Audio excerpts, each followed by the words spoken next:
Você já parou pra pensar que a visão de pobreza e dificuldade muda conforme a perspectiva do que cada pessoa viveu? Bom, isso é um pouco óbvio, né? Eu fui na casa de uma médica brasileira que mora aqui nos Estados Unidos e ela estava muito feliz porque ela tinha trocado de casa, uma casa muito maior, gigante, maravilhosa. E ela me mostrou assim a sala de estar e falou assim: "Ai, porque nossa, eu fico muito realizada de ver o tamanho dessa casa, porque a minha casa que eu cresci no Brasil era desse tamanho aqui." E mostrou tipo a sala, que não era tão pequena, mas também não era tão gigante. Então eu pensei, tudo bem, ela não era pobríssima, mas também não era tão rica, que legal, ela se esforçou pra estar onde ela tá e tudo mais.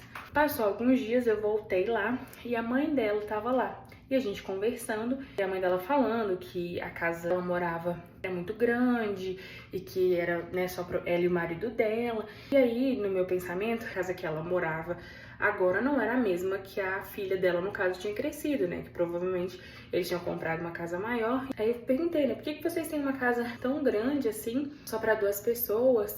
E ela falou assim, mas tem 3 filhos, então tinha uma menina que morava lá, ou seja, a empregada da casa morava na casa, então a casa tinha que ser grande. Então, pela vida que eu levei, isso pra mim é rico, principalmente pra época, né, que de anos e anos atrás. Mas aí, também eu vejo a minha realidade, que eu sempre morei em comunidade, né, em favela.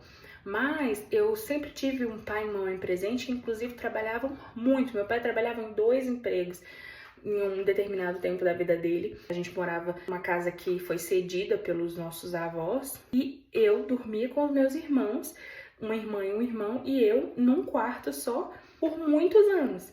Então, na minha realidade, isso é ser rico. Às vezes, para outras pessoas, não.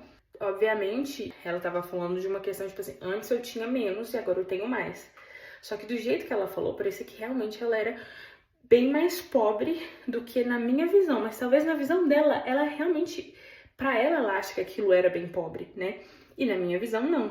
A gente viveu em mundos completamente diferentes. Ela teve uma experiência de ir para os Estados Unidos extremamente nova, enquanto na minha visão de mundo, aos 19 anos eu achava que era impossível, da forma que eu era, né, fazer um intercâmbio, por exemplo.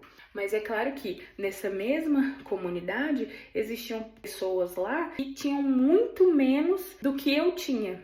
É muito complicado julgar uma pessoa que tem uma visão diferente da sua, em todos os sentidos da vida, porque aquela pessoa nunca passou pelo que você passou e talvez você nunca passou pelo que aquela pessoa passou. Então, consequentemente, a visão de mundo para vocês é diferente por vários fatores.